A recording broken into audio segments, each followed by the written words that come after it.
This is it, guys. We're on to the final mission, Desperate Measures versus the Ritual. Let's just jump right into it, honestly. Starting out with Desperate Measures, this mission overall is pretty good. There is one complaint I have about it, and it's when you get to like the complex, I think, and those threshers, they really want you to grapple onto them. It's cool, but it's kind of false advertising in terms of what you can actually do with the grapple hook, because if you do this in the open world, like on a different planet, like or even just exploring Neptune, you can't do this. You can only do this in this mission twice. So I just think it's a bit misleading, and I just don't think it's good. It's like if I can't do that in the open world, why are you telling me to do it in a mission?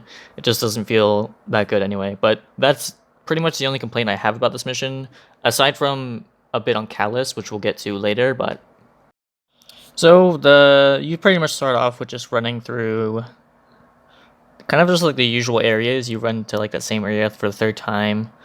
You get to the complexes, and then once you're done that area, there's nothing really to note there. It's just kind of, it's a section. There's a Tormentor fight there as well, but you get to the main arena pretty much of where you're gonna be spending 90% of the mission, and it's the big open space where you do that final stand. I think the final stand was it feels like it should be bad, right? Because it's kind of like defending your ghost. It's like you're opening a door and defending the ghosts.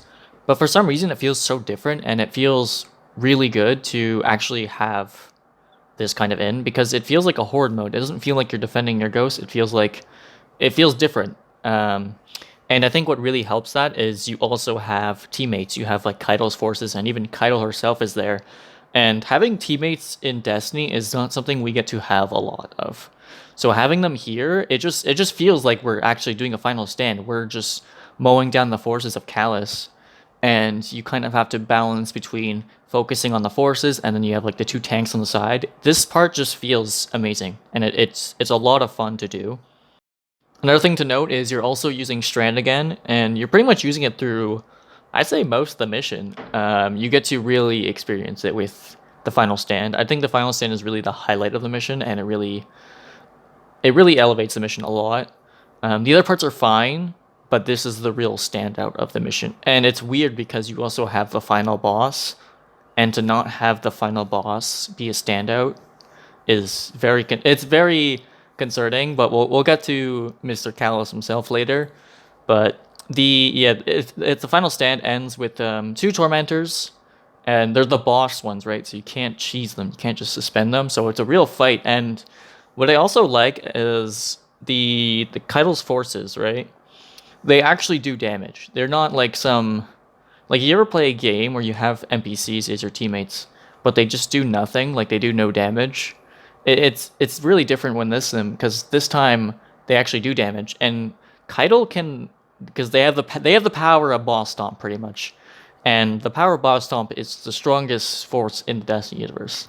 And when you have teammates doing it, it goes crazy because they actually do a lot of damage. Like I've had a tormentor one time just target Kaido because the other one was chasing me, right? I come back because I end up killing the tormentor, and Kaido's done like half the health of this other tormentor. She's broken the shoulder pads. It's just going aggro on her. And so like these teammates are really, really helpful, and they kind of let you take a back. So if you want to sit in the back with a scout rifle, you really could. You don't have to be on the front lines, but it really feels like you're on like a battlefield. But after you kill the tormentors, you kind of retreat to high ground, and then Callus comes and just kind of hits you with a flashbang, I guess. He opens the door, and that kind of leads us down into like the Ishtar complex area, and then we get to the boss fight. And then we get to Mr. Callus himself, and he's not a bad boss fight, right? The problem with Callus's boss fight is it's Callus, right? This is Callus we're talking about. And his boss fight is him in his Colossus form, where he just shoots his minigun, and then he has, instead of the blinding nades, he has the darkness, bees, whatever people call them. And then in his second phase, he becomes an executor. So for Callus to just have nothing special about him, it really sucks, right? There's also no mechanics to them. You just kind of defeat ads, you shoot at them, you gate them, right? Tormentors show up. Alone, this boss fight's not bad. The problem is when we start to look at the other boss fight, like Savathun, for example, which we'll definitely be keep carrying when we get to her. It's such a it's not it's a disappointing boss fight is what it is, because now he may be dead forever, right? I don't really know. I heard some theories that he's when they go into like this state that they're in like a purgatory kind of thing, like Rolkar, Nezarek is, and now Callus is too. But I don't know, man. I just think they could have done a lot more with him. Especially like we didn't even have his classic, symbols like cup dog, we didn't have those in this boss fight. They didn't even show up in the campaign, aside from maybe the first mission with those locked doors. But aside from that, like there's nothing really. He's just a big colossus and it sucks. It sucks a lot. The gameplay itself is really good. I just wish it was a lot better. I think what also would have helped this boss fight a lot is if it integrated Kyle. I know she was with us up top and she kind of, I don't know, she kind of got defeated, I guess, off screen. I kind of wish she eventually showed up in later, in maybe like in the second phase. She shows up to help you. But it just stays the same, where it's just like a regular enemy, but instead of a regular enemy, it's like just, it's a regular enemy wearing the face of Callus, right?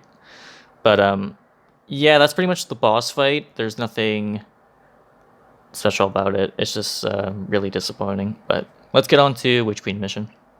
Actually, before we get to that, he does have another attack where if you stand on a platform for too long, he just kind of summons, I guess, like the darkness kind of things that Rolk shoots.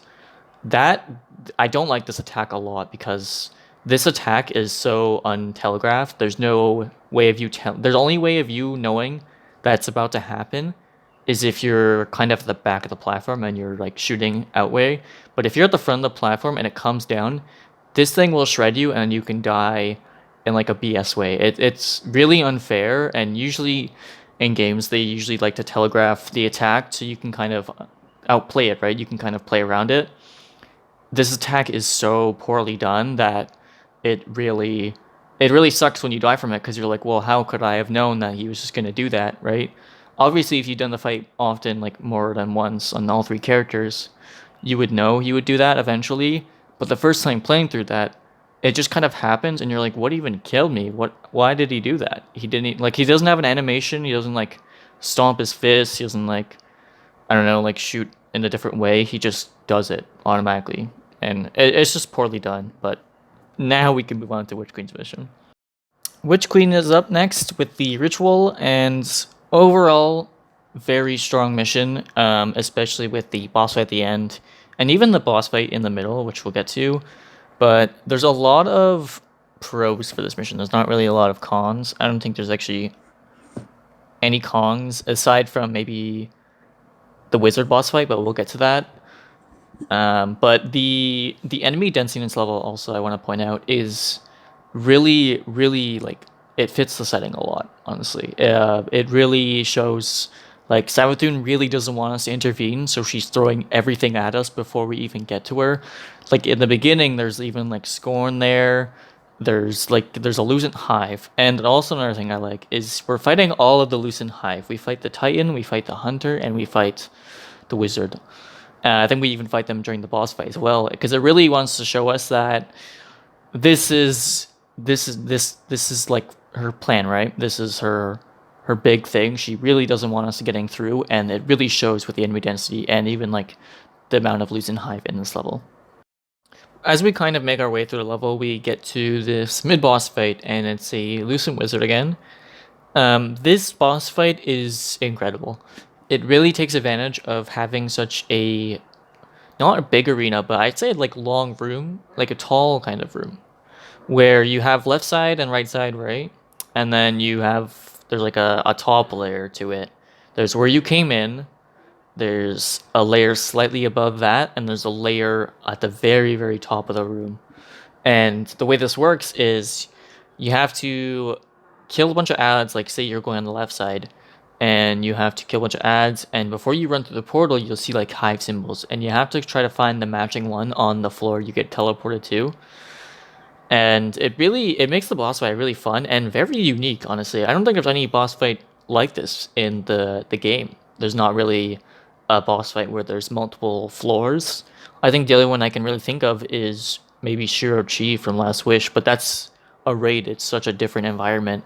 But to have this in a campaign is really incredible, and it really shows that they really try to put as many mechanics and unique mechanics at that into this campaign, and it really feels like they did a good job on it.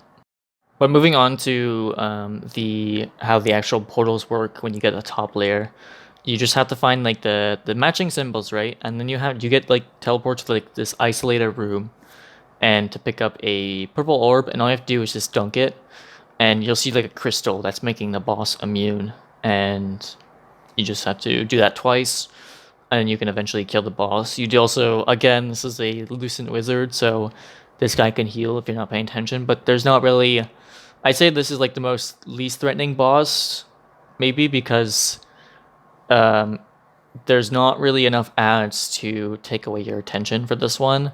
There's just the boss, and then like maybe like a few acolytes that you didn't clear, but the boss itself is not really threatening. It's really the mechanics in Arena that really make this boss truly something special. So when you do get to defeat the wizard, you get to move on to pretty much Savathun's boss fight. There's nothing really to note of in between. It's just kind of a really quick section where you just have to kill ads to make your way up to the final arena. Once you do get to like, there's like this elevator that takes you up.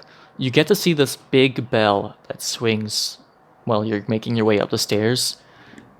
The setting in this final arena, and even the arena across the water, right, is really, really incredible. Especially with the skybox, which I haven't mentioned. The Traveler is just sitting up there, and it really adds, like, having some of the story bleed into the gameplay is really nice, because the actual like setting for this place is like, it's beautiful, honestly, because you have the first arena, which is just, you know, a usual throne world stuff, but on top of that there's the Traveler in the sky, and then when you do get to go across the water, you have like a long pause, and it really feels like, okay, this is it, this is where we're gonna kill Savathun. And it just, the arena itself just makes it, like, the setting, I guess, not the arena, the setting more is really what adds to the boss fight a lot. But the boss fight itself is really, really good as well. With that in mind, we kind of get to... let's get into the boss fight, I guess. It's kind of like the first mission, like where she just goes her light powers, right? She has the Nova Bomb, she has the knives she throws, and she has like that storm attack as well. Kind of showcasing the 3 light subclasses, right? But when she gets down to 75% health, I think, is when she goes away and she calls the 3 Lucent Hive. These are the last ones you fight in the campaign, and it really feels like it. It really feels like this is the final showdown, and this is it. So it really adds... There's nothing different about these Lucent Hive. They're the same. You fought all through campaign, but it feels on a grander scale, and it just... I don't know. It's nice to have these 3 be integrated into the final boss fight, but after you do that, like, you kill 3 of them, and then she comes back, you just defeat her. But when you go to crush her ghost, she does that hive magic thing again, which I really like, because it kind of subverts your expectation. You're like, oh, this is it, I can crush her, then the story will end. No, she does the hive magic where she traps you, and she kind of goes off. She's mocking you again, right? So it kind of, you can feel the tension between your guardian, and what's at stake at this moment. But then she makes the bridge across to the final arena, pretty much. That lone island you've seen in the distance while you're fighting her in this first arena, you can finally go there, and this is where the final showdown will take place, pretty much.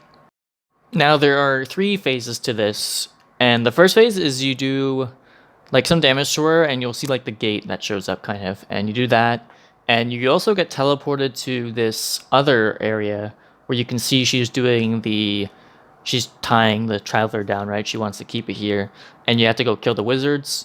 This part is pretty neat. There's nothing too special about it, but I think it's such a different arena. There's also a pyramid you can actually see in the background. So it kind of shows that this is like the other, I wouldn't say dimension, but the other kind of in between area, because we're still in the throne world technically, but it just shows this is what's going on in the background. Again, the setting for this mission actually is really helps out a lot. Once you do kill those wizards, though, you kind of get some more story beats, which we won't really talk about in this one, but you kind of get teleported back, and she's kind of in this pissed state now where you do like no damage to her now. And this is where you find out that, oh, we need like this buff. But before you kind of figure that out, you get teleported again, and I think you get teleported another time after this. And that's the third, because you get teleported 3 times, and then the third time you actually see projections. You fight in that dark room, fight projections in there, and then you finally get onto the actual boss fight itself. This boss fight really set the standard because this is a boss fight where you feel like you're fighting Savathun, right? You also have very light mechanics, but mechanics help a boss fight a lot, and it's something that was lacking in the Callus fight. But for this, it works so well. You just have to kill 3 wizards, and for a few seconds, I think like 20 to 30 seconds, you get to do more damage than you're usually. Because if you don't have the buff, you're doing like, you're back at that, you're doing no damage state, right? But when you do get the buff, you can also just kill 2 of them if you want to keep the buff forever, but you're going to not be doing as much damage when you have 3 and you have the timer.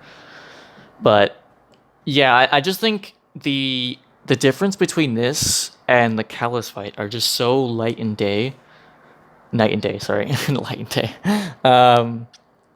that it's so different because even the arena, like it's kind of the same arena actually. They're both like circles, but the arena fits so much well with Savathun's boss fight, where the arena doesn't really complement Callus's fight, which is why I didn't mention it, because it's nothing special. It's actually kind of boring for Callus's boss fight, but for this, it really fits it, and it really adds on to the boss fight, especially with the light mechanics. And this boss fight is just incredible, right? You can now fight Savathun kind of at our full power, at least with the light powers, because the new addition to this final fight is she also has like this bubble around her. So you have to be in this bubble to do damage to her. If you're outside the bubble, you're just gonna be hidden. It's like a ward of dawn around her now. So you can really feel like she's grown throughout the campaign, and she's kind of gotten better at using her light powers, and it really feels like I'm fighting the god of cunning, and it's amazing. That is pretty much all I can really mention about the actual mission itself. There is one more point I want to kind of address for Witch Queen's campaign overall, and I feel like the Lucent Hive weren't used as much as I want them to be, because after the campaign, they're not really in the game. Honestly, they're just in this campaign, and I feel like it would have been a lot more, I guess, engaging for some of the bad levels to have Lucent Hive. But it's nothing crazy. This is just a small complaint, but because I feel like the Tormentors even got more time to shine. Maybe because they were such more of a bigger threat, or there was just simply more of them. But I just thought I'd bring that up. But let's go on to final verdicts. Starting with Lightfall's mission, I think I'm just going to put it in good. I think the final stand was great, but the rest of the mission was just kind of, I think it was just good, right? Callus fight was disappointing, but it was fine. The building section was fine. The Threshers were kind of misleading, but aside from that, it's killing Cabal, killing a Tormentor, nothing crazy. I think obviously the biggest highlight of this mission was the final stand, but that's pretty much everything about the mission, right? So let's go on to Witch Queen's mission. Onto the Witch Queen mission, the ritual. I think this is an easy great. There's not really much to really point at and say that was bad. A lot of the stuff in this mission was really good. The mid boss, the final mission, final boss, so Savathun. The Lucent Hive being integrated a lot in this mission. The enemy density was great. I think the only con, which I forgot to mention, was some people find the wizard boss fight to drag on just a bit too much, which I could definitely see, but I personally did not feel like that was a thing that can drag it down by any means. But that is something like some people do find annoying about the wizard boss fight. But aside from that, I think this mission is just straight up one of the best in Witch Queen's missions. Now that concludes mission 8, and that pretty much concludes the entire series as well. I just want to thank everyone who's been watching along, and if you do disagree with anything or do agree with anything, let me know down in the comments. I'd love to read them. But that's pretty much it. This did take a while to make. This took like 3 weeks and a half to do all the missions. I was originally just gonna put it in like a really long like one video thing, but I decided to break it down just so I could actually get something out and you guys wouldn't have to wait too long for a bunch of other stuff. But the next 2 uploads probably won't be Destiny related. There'll probably be other videos, and then I'll do a story recap on Season Defiance, and then we'll probably be in Season of Deep by then. So look forward to that, and I hope you guys see you soon. Have a good one.